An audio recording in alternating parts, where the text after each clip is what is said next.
कार्तिक की करवा चौथ की कथा। किसी गांव में एक साहूकार रहता था। उसके 7 लड़के तथा एक लड़की थी। सेठानी और सातों बहुएं चौथ माता का व्रत करती थी।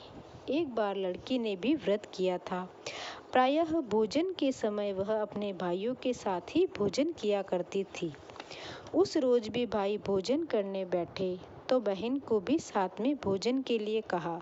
बहन बोली, नहीं भैया, अभी चांद कहाँ निकला है। मैं तो चांद देखकर भौजाइयों के साथ ही भोजन करूंगी। इस पर एक भाई ने पास के एक नीम के पेड़ पर चढ़कर तथा जलती हुई लकड़ी दिखाकर उसे चलनी आड़ी देकर दिखाया। तो दूसरे भाई ने कहा, देख बहन, चांद भी उग गया है। लड़की भोली थी और उसे भूख भी लग रही थी। उसने आव देखा न ताव, बिना माता तथा भौजाइयों को पूछे ही उस प्रकाश को अर्घ्य देकर भोजन कर लिया। इस तरह व्रत भंग के दोष से चौथ माता उस पर कुपित हो गई। उसी समय उसके ससुराल से आदमी आया कि उसका पति बीमार है, उसे ससुराल जाना पड़ा। वहाँ उसकी बीमारी दिन ब दिन बढ़ती गई और दवा दारू में घर का सारा रुपया खत्म हो गया। घर के सभी स्त्री पुरुष दुखी हो गए। एक दिन उस लड़की को उस करवा चौथ की अपनी गलती की याद आई तो उसने बहुत पश्चाताप करते हुए चौथ माता से क्षमा मांगी और फिर से व्रत करना शुरू कर दिया। और अब तो बहुत ही लगन से व्रत करने लगी। तो गणेश जी और चौथ माता की कृपा से उसका पति शीघ्र ही ठीक हो गया। घर में फिर से वही ठाट बाट हो गया। इस तरह जो भी व्यक्ति भक्ति भाव से इस व्रत को करते हैं उनको मन वांछित फल की प्राप्ति होती है। बोलो गणेश जी महाराज की जय। बोलो चौथ माता की जय। विनायक जी की कहानी। एक गांव में एक ब्राह्मण ब्राह्मणी रहते थे। ब्राह्मण बड़ा ही गणेश भक्त था। उसने अपने ही घर में एक अलमारी में गणेश जी की मूर्ति स्थापित कर रखी थी।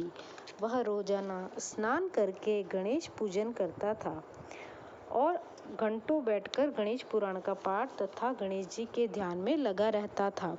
आरती के समय झालर घंटी आदि बजा बजाकर स्तुति भी करता था।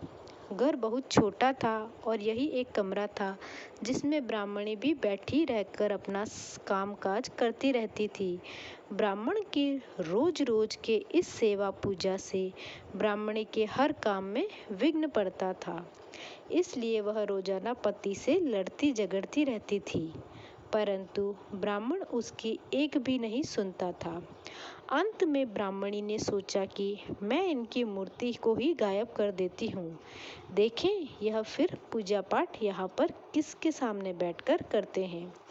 उसने वहाँ से उस मूर्ति को उठाकर कमरे के एक कोने में रखकर एक कपड़े से ढक दिया। ब्राह्मण उस समय स्नान करने गया हुआ था।